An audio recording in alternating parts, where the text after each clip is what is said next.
Is more important than the skill. কি উদ্দেশ্যের জন্য আপনি করছেন সেটা হচ্ছে বড় কথা। আর কেউ যদি সামান্য ওই যে রান্না করছে ওনারা ভক্তরা, তারা যদি আনন্দের সঙ্গে সেবা করে ভগবত ধাম পাবে, পূজারী হয়তো পাবে না যদি ভাব না থাকে। প্রভুপাদের একজন শিষ্য আছেন, ওনার নাম হচ্ছে শ্রুতকীর্তি প্রভু। উনি যখন জোয়ান ছিলেন তখন নিউ বৃন্দাবনে প্রভুপাদ 7 দিনের জন্যে হরিকথা করেছিলেন, রাজধর্ম বলে একটা সভা করেছিলেন, হাজার হাজার ভক্ত এসেছিল। তো তিনি তখন ওই কিচেনে সেবা করতেন, প্রভুপাদকে দেখতেও যাননি। আর মনে শুধু একবার ইচ্ছে হয়েছে, একবার দর্শন করতে পেলাম না, হরিকথা তো আলাদা কথা, প্রভুপাদ এতদিন ধরে বলছেন, একটু যদি দেখতে পেতাম প্রভুপাদকে, একটু দেখতাম। যেন আমি আপনাদের সবার মুখকমল দর্শন করছি, ধন্য হয়ে যাচ্ছে আপনাদেরকে দেখে, হরি বৈষ্ণব দর্শন করছি,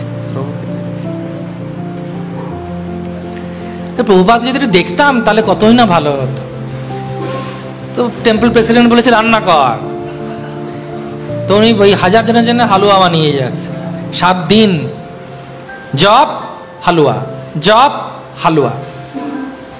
7 দিন পর প্রভুপাদ চলে যাচ্ছেন, তখনও হালুয়া বানিয়ে যাচ্ছে।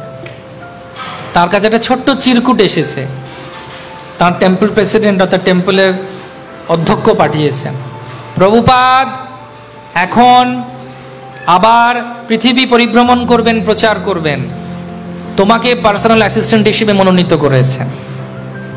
অর্থাৎ তুমি ওনার সঙ্গে এখন ওনার ব্যক্তিগত সচিব হয়ে পৃথিবী পরিভ্রমণ করবে, প্রভুপাদ তোমাকে পছন্দ করেছে। কিভাবে?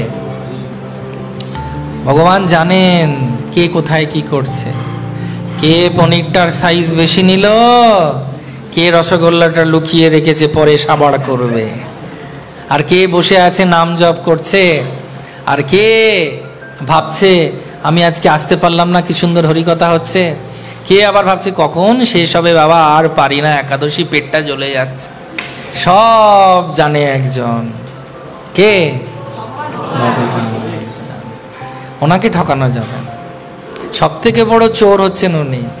ব্রজে প্রসিদ্ধম নবনিধিচম গোপাঙ্গনানাম দুকুলস্য চোর শ্রীরাধিকাস্য হৃদয়স্য চোরম জন্ম জন্মों को पापों को चोरम चौराग्य गण्यम पुरुषाम नमामि। निताय गौर श्रीनाथ प्रेमानंदे हरे हरे।